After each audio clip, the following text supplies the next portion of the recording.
il riait quand il tombait, il se taisait quand il arrivait à l'arrivée. Si cette histoire te touche, abonne-toi, partage-la à quelqu'un qui lutte en silence, et prends soin de toi. Que Dieu te bénisse abondamment. Dans un petit quartier poussiéreux, à la sortie d'une ville presque oubliée, vivait un garçon nommé Samuel. Chaque année, l'école organisait une grande course. C'était un jour spécial, un jour où les parents venaient, où les professeurs applaudissaient, où les enfants rêvaient d'être les premiers. Samuel, lui, redoutait ce jour. Pas parce qu'il n'aimait pas courir, mais parce qu'il savait ce qui allait se passer. À chaque course, sans exception, il tombait au départ. Toujours. Avant même que les autres enfants aient fait 3 pas, Samuel trébuchait. Parfois à cause de ses lacets mal attachés, parfois à cause de sa nervosité, parfois sans raison apparente. Et aussitôt, les rires éclataient. Des rires forts, moqueurs, qui faisaient plus mal que les genoux écorchés. On l'appelait « celui qui tombe ». Certains disaient même qu'il ne devrait plus participer. Pourtant, chaque fois, Samuel faisait la même chose.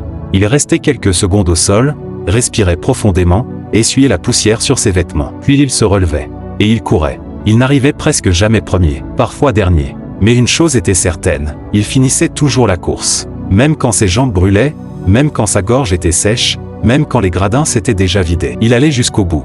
Un jour, après une énième chute, son professeur de sport s'approcha de lui et lui posa une question simple. « Pourquoi tu continues à courir alors que tu tombes toujours au départ ?» Samuel baissa la tête, puis répondit d'une voix calme. « Parce que si je reste par terre, là j'ai vraiment perdu. » Les années passèrent. Samuel grandit, mais les chutes aussi. Ce n'était plus seulement sur une piste de course. Il tomba dans ses études, échoua à des examens importants. Il lança un petit projet qui ne fonctionna pas. Il fit confiance à des personnes qui le déçurent profondément. Puis vint la chute la plus dure. Son père tomba gravement malade. L'argent manquait. Samuel dut arrêter l'école pendant un temps pour travailler. Cette fois, ce n'était plus un jeu d'enfant. C'était la vraie vie. Un soir, seul dans une petite chambre sombre, il murmura « Seigneur, je suis fatigué de tomber. » Il n'y eut pas de voix forte, pas de miracle spectaculaire. Mais dans son cœur, une pensée claire s'imposa. Tu tombes au départ, mais tu n'es pas obligé de rester par terre. Cette nuit-là, Samuel pleura longtemps. Puis, comme toujours, il se releva. Il recommença lentement, un pas à la fois, un effort par jour. Un livre lu la nuit après le travail. Une prière murmurée quand la force manquait. Les gens ne voyaient rien,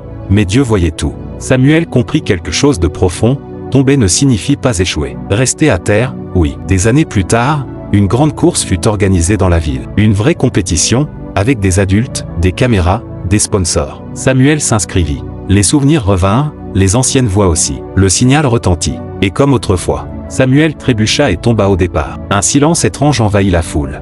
Personne ne rit. Tous regardaient. Samuel se releva calmement. Il ne regarda ni derrière ni autour. Il fixa la ligne d'arrivée et se mit à courir. Pas vite au début, mais avec stabilité. Un à un, il dépassa des coureurs. Certains s'essoufflèrent, d'autres abandonnaient. Et quand Samuel franchit la ligne d'arrivée, il ne gagna pas la première place, mais il gagna quelque chose de plus grand, le respect, la dignité, la victoire sur lui-même. Quelqu'un dans la foule murmura. Ce n'est pas celui qui ne tombe jamais, c'est celui qui se relève toujours.